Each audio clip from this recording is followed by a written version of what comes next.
নমস্কার বন্ধুরা, সবাই কেমন আছেন? আশা করি সবাই ভালো আছেন। আর এভরিডে ভাইবস চ্যানেলে সবাইকে স্বাগতম।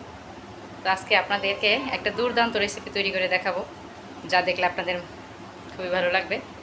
তো অনেক আগেরকার দিনের মানুষ এই রেসিপিটা করে খেত, আর এখন তো পাওয়াই যায় না সচরাচর। আর আমাদের এখানে গাছ আছে, তো যার জন্য আছে, তার সাথে হচ্ছে। তো দেখাই আপনাদের, দেখুন। আমার জায়ের বাবার বাড়ি থেকে ওই যে স্বাদের সময় এই কাঁঠালের এঁচড় কেটে আনা হয়েছিল। তো আজকে এঁচড়ের তরকারি রান্না করব। তো পিসি একদম কেটে কুটে এনে রেখেছিল, আমি তো এটাকে ফ্রিজে রেখে দিয়েছিলাম, ডিপ ফ্রিজে। তো নামিয়ে নিয়েছি, নামিয়ে কী করেছি, একটু জলের মধ্যে ভিজিয়ে রেখেছি যেন ঠান্ডাটা কেটে যায়। তো এটাকে আজকে কী দিয়ে রান্না করবো জানেন? চিংড়ি মাছ দিয়ে। চিংড়ি মাছ দিয়ে আজকে কাঁঠালের এঁচড় তৈরি করব। দারুণ লাগবে, চিংড়ি মাছ দিয়ে কিন্তু খুব ভালো যায় কাঁঠালের এঁচড়। আর হচ্ছে এখানে এই যে দেখুন, শুটকি মাছ, চ্যাপা শুটকি। তো চ্যাপা শুটকি আজকে ভর্তা তৈরি করব। ভর্তা করব, ভর্তা খাই না অনেক দিন হয়েছে, ভুনাই খাওয়া হয় বেশিরভাগই, তো ভর্তা করে খাওয়া হয় না তেমন একটা। আর এঁচড়ের তরকারিটা কীভাবে রান্না করি সবাই দেখবেন আর পাশে থাকবেন। আর সবাই একটা লাইক দিয়ে ভিডিওটি শুরু করে দিবেন, তো সবার ভালো লাগবে আশা করি। তো কেটে রাখা এঁচড়গুলোকে তো আমি জলের মধ্যে একটু ভাপ দিয়ে নিব, তাই জলের মধ্যে যে এঁচড়গুলোকে দিয়ে দিয়েছি। আর দিব সামান্য একটু হলুদের গুঁড়ো, দিলে কি হয় তরকারিটার কালসে ভাবটা হবে না। হালকা একটু ভাপ দিব খালি, একবার ফুটে উঠলেই নামিয়ে নিব। সামান্য একটু হলুদের গুঁড়ো দিয়েছি। এখন এটাকে ঢেকে দিব।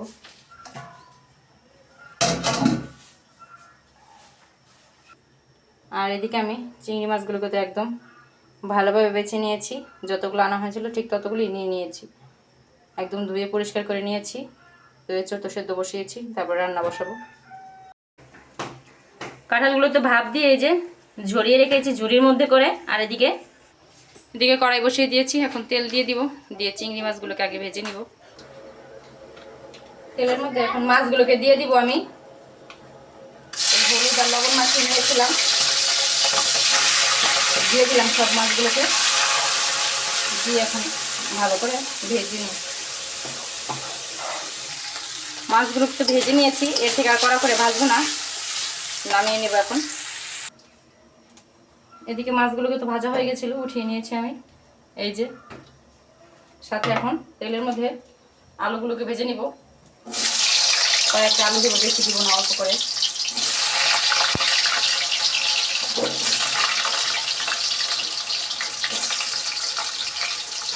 দিয়ে দিলাম আলু, আলুগুলোকে লাল করে ভেজে নিই।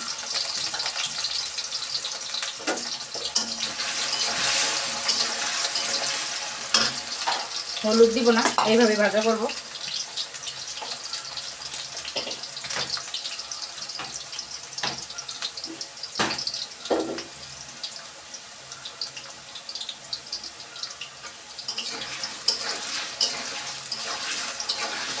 তো বেশি তেলে ভাজা করলে কি হয়, সুন্দর ভাজা হয়ে যায়।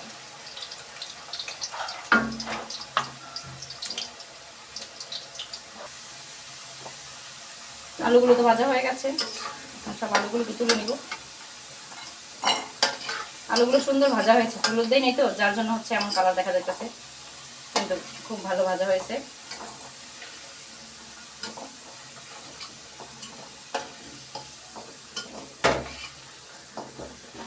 আলুটা ভেজে দিলে খেতে মজা লাগে।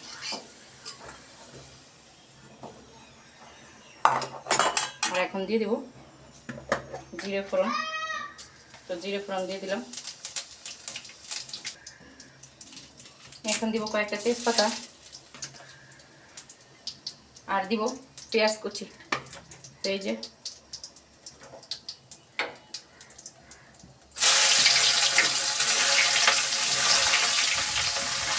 দিয়ে দিলাম সবটুকু, লাগবে এতটুকু। পেঁয়াজটাকে ভালোভাবে ভেজে নেব।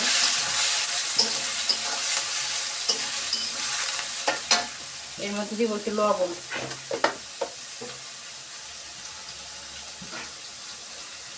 লবণ দিয়ে দিলাম।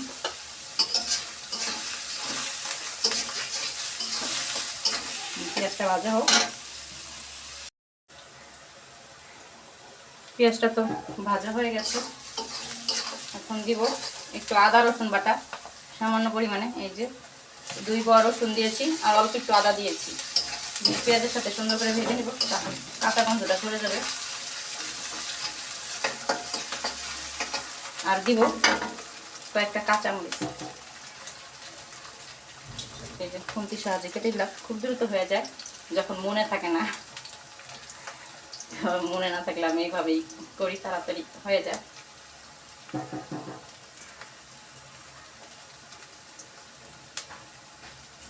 তো গুঁড়ামরিচ দিব, তো বেশি দিব না, এতটুকু যথেষ্ট। এখন দিব জিরে বাটা। তো এই যে জিরে বাটা দিলাম, বেশ অনেকটাই দিলাম, আর লাগবে না।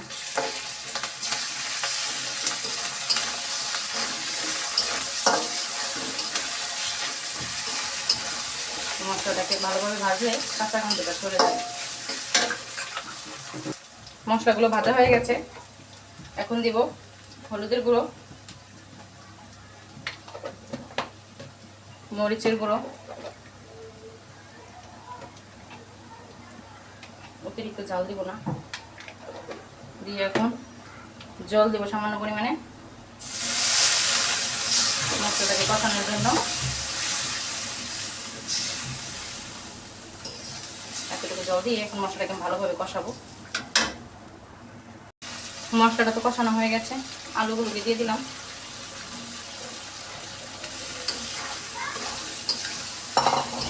এর মধ্যে এঁচড়গুলোকে দিয়ে দিব।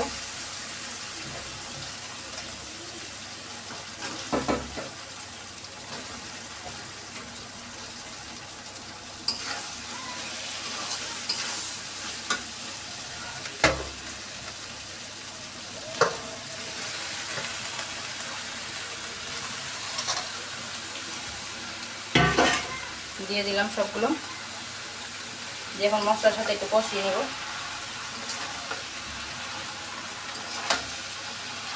যা লবণ দিয়েছিলাম তাতে তো হবে না, একটু লবণ লাগবে, তো আরও একটু দিয়ে দিলাম। দিয়ে এখন কষাই ভালোভাবে।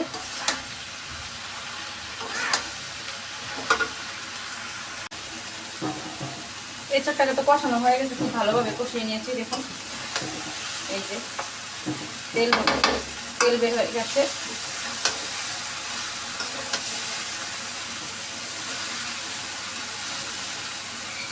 এখন আমি জল দিয়ে দিব পরিমাণ মতো।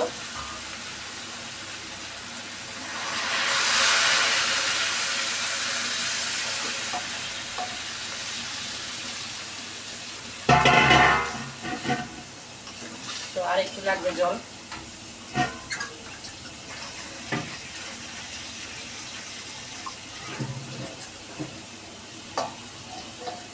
ব্যাস, আর লাগবে না।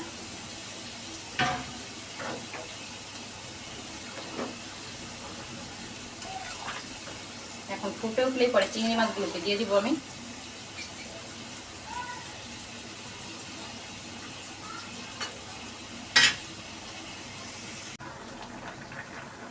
ঝোলটা তো ফুটে উঠেছে, এখন আমি এই যে চিংড়ি মাছগুলোকে দিয়ে দেবো সব।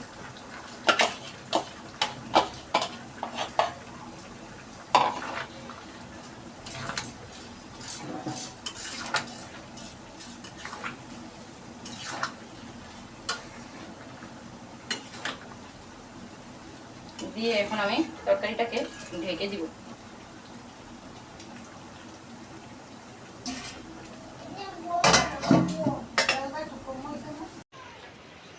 দেখেন বন্ধুরা, হঠাৎ করে রান্না করতে করতে দেখি আকাশে প্রচুর পরিমাণে মেঘ করেছে, মনে হয় বৃষ্টি নামবে। তো দেখেন সব একদম থুম ধরে আছে, কোনো গাছের পাতা নড়ছে না। তো মনে হয় বৃষ্টি নামবে খুব জোরে, পুরো আকাশ জুড়ে মেঘ আর মেঘ। তো চলে রান্না পড়ে যাবে, যাই। তরকারিটা রান্না হয়ে গেছে, এখন আমি এর মধ্যে গরম মশলা বাটা দিব। আর এদিকে তো খুব জোরে বাতাস আসছে, দেখালাম আপনাদেরকে।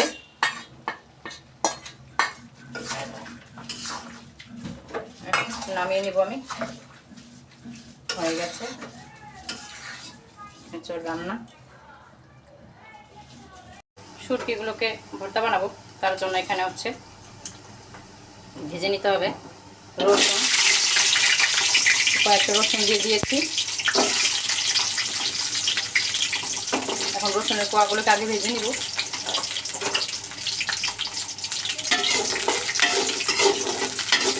লাল করে অল্প জ্বালে সুন্দর করে ভাজবো। এদিকে রসুনগুলো তো ভাজা হয়ে গেছে, দেখুন কি সুন্দর ফুলে উঠেছে। আর এদিকে পেঁয়াজগুলোকে ভেজে নিচ্ছি। তো ভর্তায় পেঁয়াজ আর রসুনটা বেশি করলে খেতে কিন্তু দারুণ লাগে। এদিকে শুটকির সব উপকরণ ভেজে দিয়েছিলাম, মা এদিকে বেটে দিয়েছে। শুটকি ভর্তাও হয়ে গেছে, এখন দুপুরে সবাইকে খেতে দিব। তরকারি তো নামিয়ে নিয়েছি বন্ধুরা। আর সবাই ভালো থাকবেন, সুস্থ থাকবেন। ভিডিওটি যদি ভালো লেগে থাকে সবাই একটা সাবস্ক্রাইব করে দিবেন।